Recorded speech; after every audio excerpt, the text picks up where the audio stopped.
Hey everybody, I'm going to take another trip around the world tonight.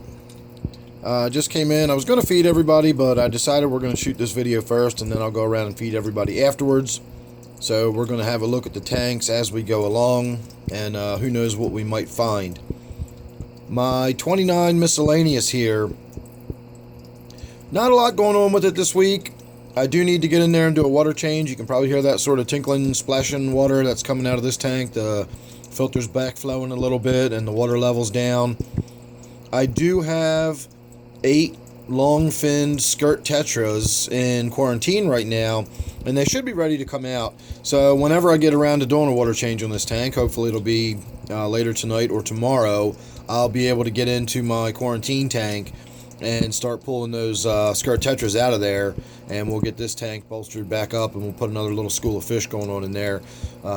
Population is just over the years is winding down. I haven't really added any fish to this tank in a long time, so it's about to get a little school of skirt tetras, so stay tuned for that. Otherwise, not a lot going on. My Gourami tank, I'm really happy with the slight change I made in my Gourami tank. I took the old light fixture off. It was a 4-foot shop light, and it had 2 T8 6500K tubes in it, but they were getting pretty old, and the plants just weren't doing really well anymore, and it was just time to replace the tubes. And when I went out, I decided I was going to replace them with the those LED replacement tubes that you can put in your fluorescent fixtures. But long story short, I wound up buying an entire shop light fixture that's built in. It's got the LEDs built into it. So I got the high output version of it. It's 40 watts. And it says it's I think it says it's 5000K color temperature, but to me it looks like it's a brighter white than that. I would say it's probably 6500K or higher. Anyway you slice it, I really like it. I really think it looks good. It gives me that little bit of sparkle and shimmy in the tank. You can kind of see the rippling on the water. You can see the effect it gives you on the plants. If I get a little more agitation on the surface, we'll be able to get a little more of that. Some people may not like that. I happen to. So I'm going to try to increase that effect. I also put a bunch of neons in this tank. You can see them down on the far right.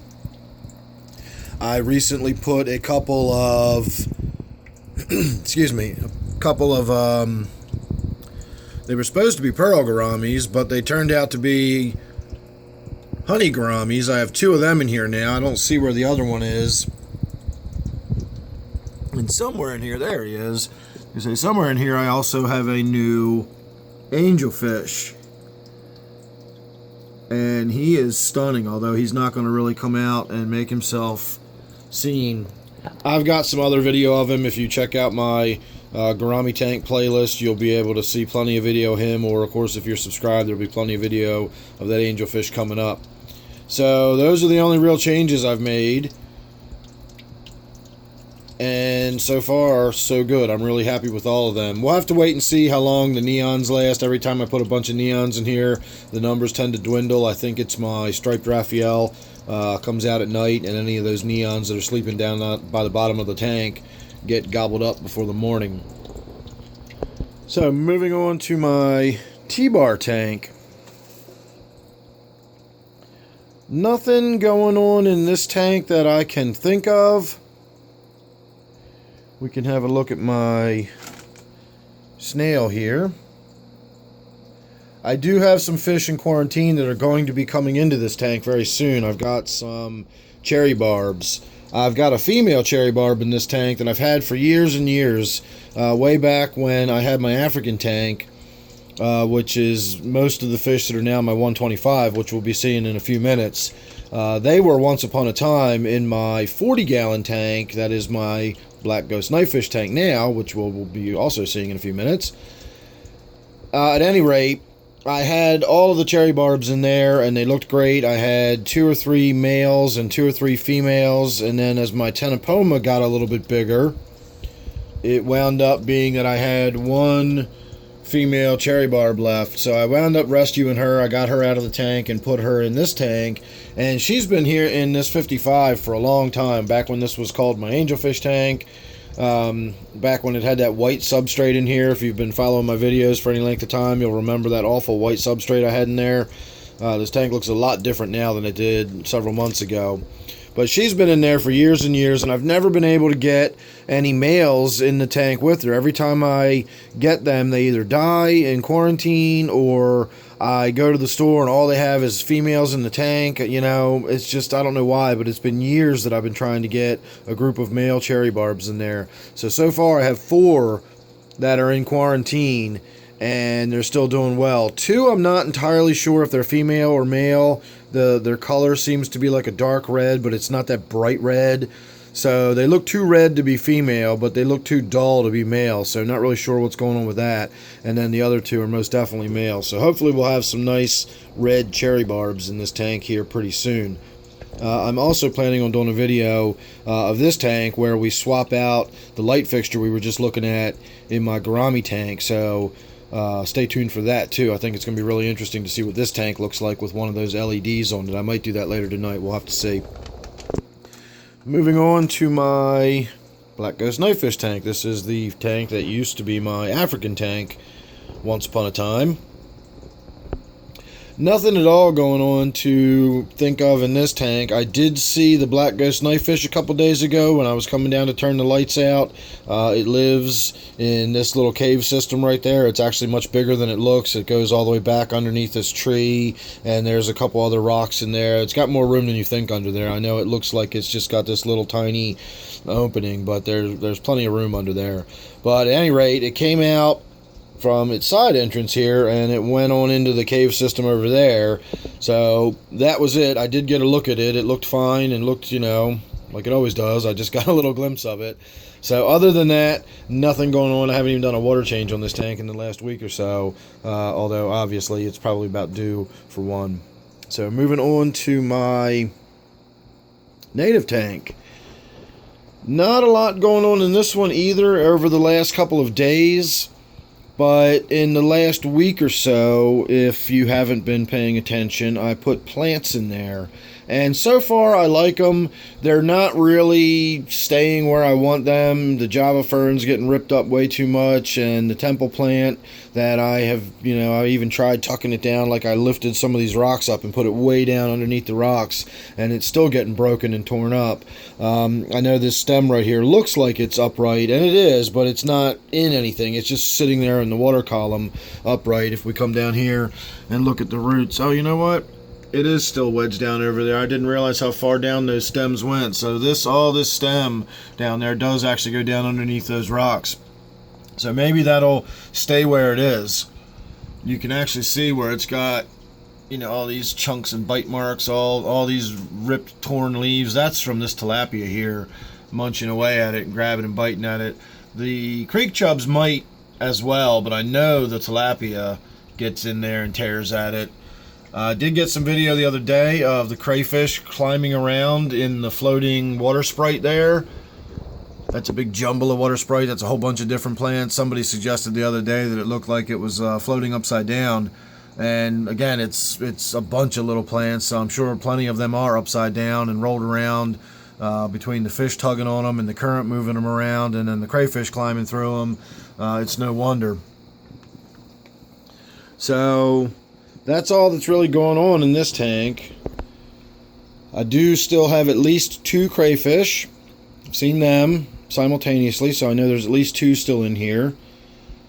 And Chinese algae eater is still alive. And I did see that pleco. If you'll remember, I put one of those high fin spotted plecos that PetSmart sells, whatever, I can't remember what the actual name of them is, but that's the name they sell them under their store, in their store, you know what I mean.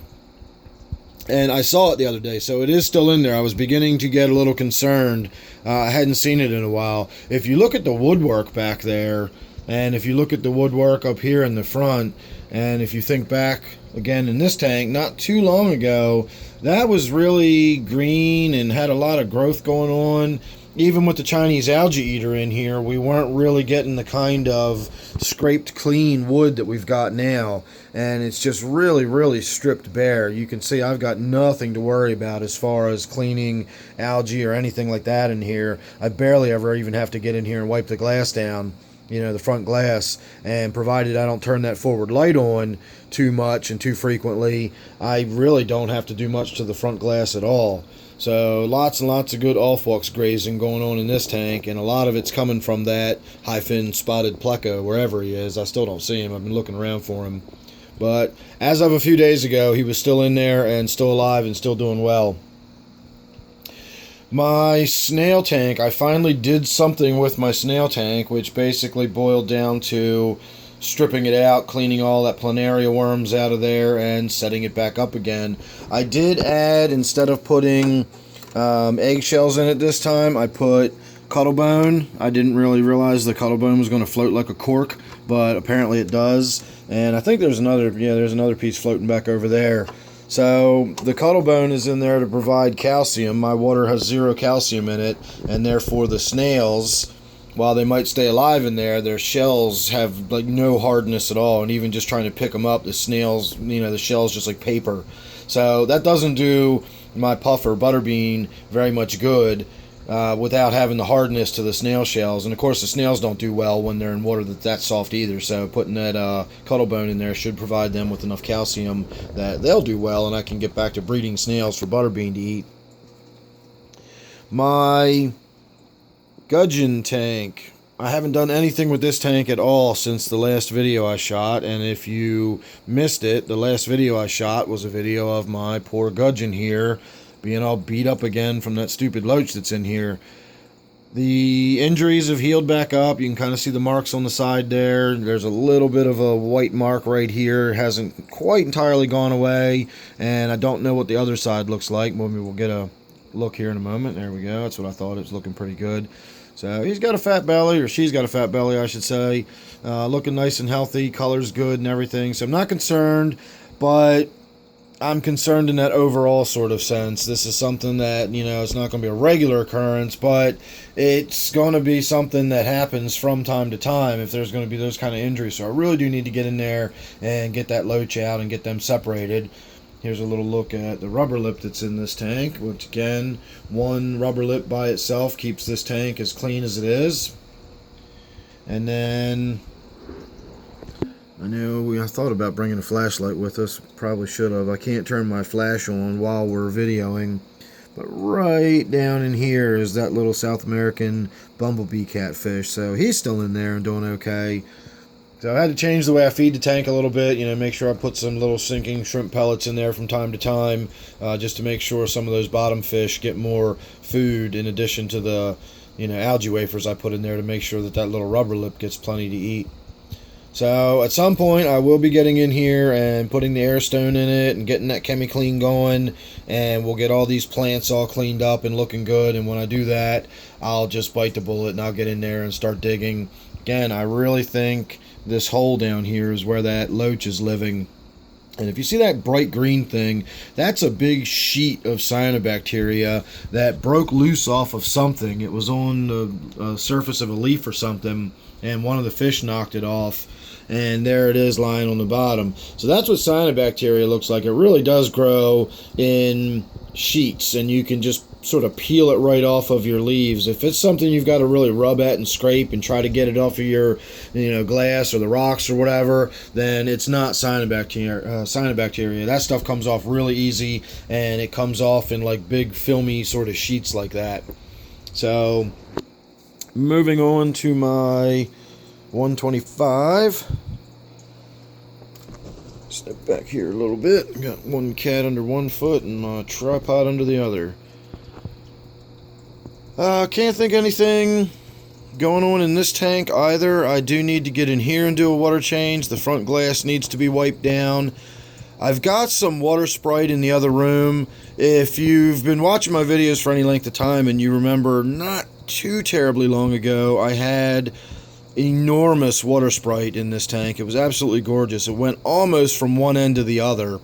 And when I put that tilapia that's now back in my native tank, I put that in this tank for a little while, and it just absolutely destroyed the plants in this tank. So I wound up putting a big wad of Java fern in the same place that I had the floating water sprite. I kind of tucked the roots down underneath that piece of woodwork right there. And the Java fern was tough enough that the tilapia didn't bother it too much, but now that the tilapia is not in here, I wouldn't mind seeing that water sprite back in here. So I don't know if I'm going to leave that Java fern there or not. I kind of like it. If you look really closely, you can see that there's two kinds. If you see the one right here, it's got like the little fingers on the ends of the leaves. That's actually growing out of the wood itself. When I first set this tank up, I hooked a couple pieces of that to it, and then I wound up putting that water sprite on there, and the water sprite just overrode that fern. You never even noticed that little bit of fern was back there, and slowly but surely, I can't believe it, it's hung on all these years and is still actually growing with the roots rooted into that piece of wood. So all of this chunk of fern is different, and it's just kind of tucked underneath of there, and eventually it'll grow and grab a hold and start growing onto that piece of wood. So I'll probably leave it the way it is, and then I'll just float some water sprite in there separately, and then we can let the water sprite, maybe just sort of float down at this end of the tank and do its thing down here. So I don't know, we'll see, but that's a good look at my small loach. This clown loach, and let me figure them out, the smaller of these two, this clown loach. So this one and this one both went in the tank at the same time, at the same size, if you can believe that or not. That loach and that loach went in about 3 years ago, I guess.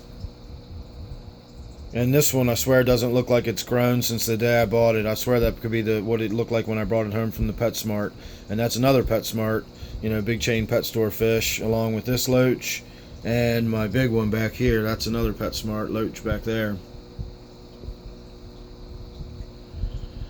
So, moving on, getting to what I'm now going to be calling my Angelfish tank.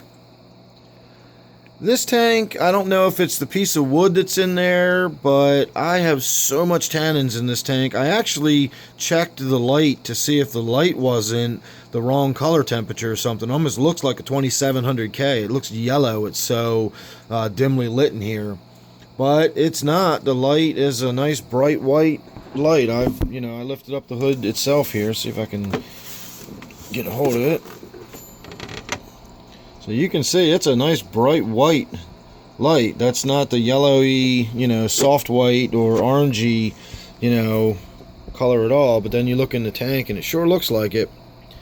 So let's see if we can see everybody in here today. We've got my bigger of my two angelfish right there. And somewhere in here should be, there it is, the smaller of my two angelfish. I'm really looking forward to when this one grows bigger. And then there's that one. So that's all that's really going on in this tank, is I got a couple of new angelfish, and I really need to get in there and do some more water changes to get the tannins reduced, just so I can see the fish a little bit better. I checked the nitrates last time I did a water change, and they were only about 30 parts per million. This is a very low stock tank. You can see there's only a couple little endlers swimming around in there. There's a rubber lip pleco and those two angelfish, and that's all that's in there right now. So it's not, in need of a water change in those regards, but just the water is just so yellow, I can't believe it. So there's that. Then we get down here to my quarantine tank, and you can see some of that bright red, vibrant cherry barb I was talking about right there. I lost another one of the coolie loaches. You can kind of see them. There's one in the back corner, sort of underneath the heater, and then there's one on the left side, kind of facing towards the back corner. And that one doesn't even look too good, so I don't know if that one's even alive or not now. That it's like that dark spot on the glass. So maybe that's actually been lying in there since this morning or something. I don't know, but I'll have to check that when I'm done shooting this video to see if he's still in there alive or not. But I've never had luck with the coolie loaches. I tried them before. I chalked it up to inexperience. And then recently I've tried them again. And this is the second batch of them I've gotten. I had hopes for this one. They were doing pretty well. And then about a week ago I lost the first one. And then a couple days ago I lost another one. So don't really know what's going on with them. We got a bunch of neons still in here looking for a home. I know where they're going to go, but I'm just waiting for them to be done with the quarantine. I brought ick home and put it in this tank, and so now I got to wait till everybody's done being treated for ick before I take anybody out of this tank. And somewhere in there is my little freebie fish. There it is. See that little guy swimming against the side there. So it's definitely a live bearer of some sort. It looks like a little guppy, possibly an Endler's, I'm not sure. And see, there's one of those females. You can see those long fin lyre tail cherry barbs. They're redder than what I would normally picture as being female, but you can see that little bright red one down there. That's what a male typically looks like. So I'm not sure if these females, or if these long fin lyre tail ones are female or male. Either way, they're cool looking fish, so I'm not unhappy with it. Almost last, certainly not least, is Butterbean's tank. This is my brackish tank. There's one of my new fish making an appearance. I've got two new orange sailfin mollies in this tank, and they are absolutely gorgeous. I'm in love with them. I've still got at least, well, as of last count yesterday, I've still got at least 4 of these cherry shrimp here. I'm sorry, ghost shrimp. Don't know why I call that cherry shrimp. And I put 5, see, here's 2 more of those little shrimp. I put 5 of these little bumblebee gobies in here. And as of a couple days ago, I still saw all 5 of them. And right now, I'm only seeing that one. But they're really tiny. And all of a sudden, you look around and you'll start spotting them here and there. There's another ghost shrimp on that piece of fern right there in front of us. Dead center of your screen now. So there's a little goby. He just parked himself on top of that piece of rock there in the middle. I really like these little gobies. If you've never had experience with bumblebee gobies before, they're really, really fascinating little animals. And you can see right there on that leaf and then on the glass back there, those are 2 snails. So Butterbean has forage, and he's got food in here if he wants to eat it. And he's still not nearly as active as he was, but he's definitely better. Okay, I can see another one of those gobies and another one. So I've got, well, I got 3 of them in my line of sight right now. So there's at least 3 still left in here. You can see this one perched right on top of the point of that rock right there. And then I got 2 over here at the far right end of the tank. So I haven't seen any dead ones. I haven't seen any little bodies floating around in the tank or lying on the bottom. So I'm going to assume that I still have all 5 of them. Of course, if they died, one of these little shrimp could destroy one of those little gobies' bodies in a matter of hours, probably overnight. So I'm going to keep my eyes open when I'm out at the shops. If I can find any more of these little bumblebee gobies, I'm probably going to put more in there. 5 is nowhere near enough for a 40-gallon tank. I want a little swarm of these guys in here, maybe 8 or 10 of them swimming around. I think that would be cool. So that is my brackish tank. And then last, and I will say least on this one, is my crab tank, and I don't see any crabs out. I was kind of hoping maybe by turning the light on we'd get to see one skitter somewhere. So I've been putting live water sprite in there just so they've got fresh veggies if they want them. They really do devour the plants, and if they don't eat them, maybe they'll root and start growing, and I'll have a little planted tank down here. I know I've at least got 3 crabs still in there because I've seen all 3 of them crawling around, you know, sometimes in the morning when I turn the lights on. Every now and again when I pop my head in here, I'll still see one out and about, you know, maybe like over here between the rocks or something. They're not really outgoing. I don't see them climbing on anything or whatever, but they are in there and they're still doing their thing. So that's about it for that. Like I said, that tank's just kind of in stasis. It's just sitting there. I might move it, I might not. It just is what it is. So we are now 25 minutes in, more or less, and I'm going to call that good and say thank you very much for walking around the world with me. Hope you enjoyed that. Don't forget to subscribe. You never know what you're going to get with me, and I've got lots and lots of stuff that I want to get done, and you never know what it's going to be or when it's going to pop out. And if you're subscribed, you won't miss any of that. So thanks again for watching this one. Don't forget, this one is my 29-gallon miscellaneous tank. Thanks again. I'll see you real soon.